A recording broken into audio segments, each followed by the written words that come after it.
wasiirka wasaaradda gaadiidka iyo xirka Soomaaliya iyo wafdi uu hogaaminayo ayaa waxa ay gaadheen dalka Kanada sida uu ku soo waramayo wariyahayaga Maxamed Xasan.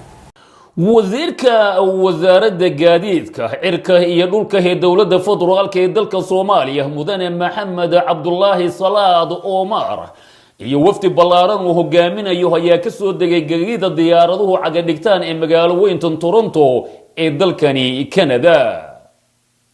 wafdiga ayaa gudaha garoonka diyaaradaha ee caalamiga ah ee magaalada Toronto waxa kaga hortagay qaar ka mid ah aqoonyahanka Soomaaliyeed ee qurba jooga ee dalkani Canada kuwooda ku nool magaalada weyntan Toronto iyo nawaaxigeeda.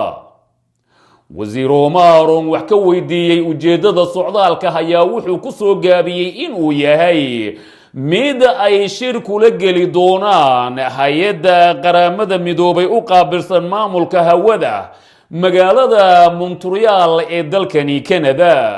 bismillaahi raxmaani raxiim. socdaalkaygu wuxuu ku wajahan yahay shir aan la leenahay hay'adda ICAO International Civil Aviation oo Montreal ku taal.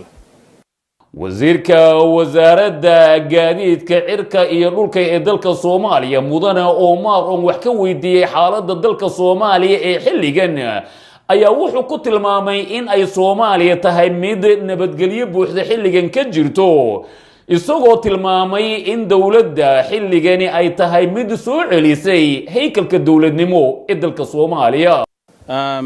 dalka telefishinada waa ka daawatiin wararka waad kala socotiin waddanku wuu isbedelay nabad buu noqday dawlad wanaagsan baa timid marka wax badan baa isbedelay waddankiina imaada soo shaqo taga. wasiirka oo aan wax ka weydiiyay rajada ay ka qabaan in hay'adda qaramada midoobay u qaabilsan maamulka hawada ay dib ugu soo celiso maamulidda hawada dalka Soomaaliya dawladda dalka Soomaaliya ee xilligan ayaa ka gaabsaday gabi ahaanba inuu xilligani ka hadlo. insha Allah Montreal planka aan ugu soo talagalnay inuu noo fulo ayaan rajaynaynaa insha Allah taala markaan ka soo laabanaa warka idin sheegi doonaa Abdullaahi Karaal noqdo mar rabna inaan ka hor dhacno.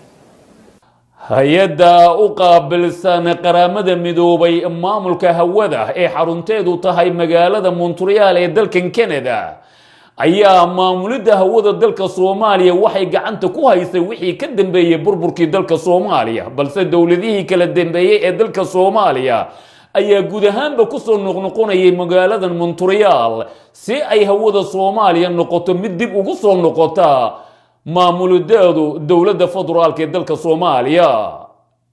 rajada laga qabo in dawladda Soomaaliya dib loogu soo celiyo hawada maamulideeda ayaa xilligan waxay tahay mid astaamo wanaagsan ay ka muuqanayaan. Maxamed Cabdullaahi Xasan, telefishinka caalamiga ee Somali Cable, magaalada Toronto ee dalkani Canada.